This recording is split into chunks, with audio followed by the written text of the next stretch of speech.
హైదరాబాద్ జూబ్లీహిల్స్ ఉప ఎన్నికల ప్రచారం ఊపందుకుంది. అధికార కాంగ్రెస్ విపక్ష బీఆర్ఎస్ మధ్య విమర్శల జోరు పెరిగింది. భర్త చనిపోయి దుఃఖంలో ఉన్న ఆడబిడ్డను అవమానించేలా హస్తం పార్టీ మంత్రులు మాట్లాడుతున్నారని హరీష్ రావు ధ్వజమెత్తారు. రాజకీయ లబ్ధి కోసం మాగంటి సునీతతో గులాబీ నేతలు ఏడిపిస్తున్నారని మంత్రి పొన్నం ప్రభాకర్ ఎదురుదాడికి దిగారు. పార్టీలన్నీ ప్రతిష్టాత్మకంగా తీసుకున్న జూబ్లీహిల్స్ ఉప ఎన్నిక ప్రచారం క్రమంగా జోరందుకుంటోంది. ప్రధానంగా కాంగ్రెస్ బీఆర్ఎస్ మధ్య మాటల యుద్ధం కొనసాగుతోంది. ఉప ఎన్నికపై బీఆర్ఎస్ కార్యనిర్వాహక అధ్యక్షుడు కేటీఆర్ డివిజన్ల వారీగా సమీక్ష నిర్వహించారు. బీఆర్ఎస్ ఇన్ఛార్జీలు, పార్టీ అధ్యక్షులు, కార్పొరేటర్లు, మాజీ కార్పొరేటర్లు, ముఖ్య నేతలతో చర్చించారు. ఎర్రగడ్డ డివిజన్లోనూ నర్సాపూర్ ఎమ్మెల్యే మాజీ మంత్రి సునీతా లక్ష్మారెడ్డి బాకీ కార్డులు పంపిణీ చేశారు. జూబ్లీహిల్స్ నియోజకవర్గానికి చెందిన పలువురు బీజేపీ నేతలను హరీష్ రావు కండువా కప్పి పార్టీలోకి ఆహ్వానించారు. జూబ్లీహిల్స్ లో బీజేపీకి డిపాజిట్ రాదన్న హరీష్ తెలంగాణకు మొదటి నుంచి అన్యాయం చేస్తోందని ధ్వజమెత్తారు. భర్తను కోల్పోయి దుఃఖంలో ఉన్న ఆడబిడ్డను అవమానించేలా కాంగ్రెస్ మంత్రులు మాట్లాడటం దుర్మార్గమని హరీష్ రావు మండిపడ్డారు.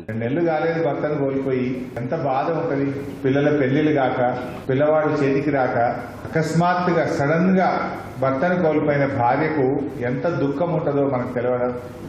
ఆమె దుఃఖంలో ఏదో కన్నీళ్లు పెట్టుకుంటే కూడా ఆ దుఃఖాన్ని కూడా కాంగ్రెస్ నాయకులు రాజకీయం చేస్తా ఉన్నారు. ఇది మర్యాద నాశం. ఎవరైనా ఒక ఆడబిడ్డను ఆ రకంగా అవమానించొచ్చా? రాజకీయాలు ఉంటే ఏదన్నా మాట్లాడు.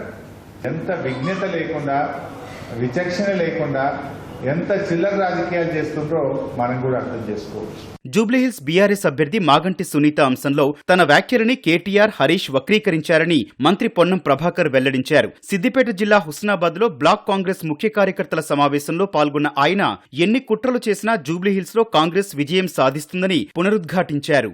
వీళ్ళు వచ్చిన తర్వాతనే చనిపోయిన కుటుంబాలకు అవకాశం ఇవ్వకుండా పోటీ పెట్టి ఇలా రాజకీయం చేస్తూ వాళ్ళ ఆదేశాల మేరకు ప్రతి సమావేశంలో ఏడవాల్సిందేను అని ఆమెకు చెబితే ఆ మనోవేదన భరించలేకేడుతోంది. ఆ సోదరి పట్ల సానుభూతున్నది. ప్రతిదీ రాజకీయం చేసే ఆలోచనతోటి నేను అన్నమాట కూడా చెప్తాను. మళ్ళీ కేటీఆర్ గారు, హరీష్ రావు గారు, సునీతక్క గారి ఏడుపు ద్వారా ఓట్లు పొందాలనే ప్రయత్నం చేస్తా ఉన్నారు. జూబ్లీహిల్స్ కు 10 సంవత్సరాలు ఏం చేసినో చెప్పి ఓట్లు సాధించండి. జూబ్లీహిల్స్ కు మీ అధికారంలో ఉన్నాడు, ఏం పని జరిగిందో చెప్పండి, దాని మీద ఓట్లు అడిగే ప్రయత్నం చేయండి. కానీ ఈ రోజు ఊరికనే రాజకీయం చేసి ప్రతి అంశాన్ని ఓట్ల చోరీ పేరు మీదనో, ఏడ్పు పేరు మీద ప్రజల దృష్టి మరించే ప్రయత్నం జరగద్దని సందర్భంగా కోరుతా ఉన్నాం.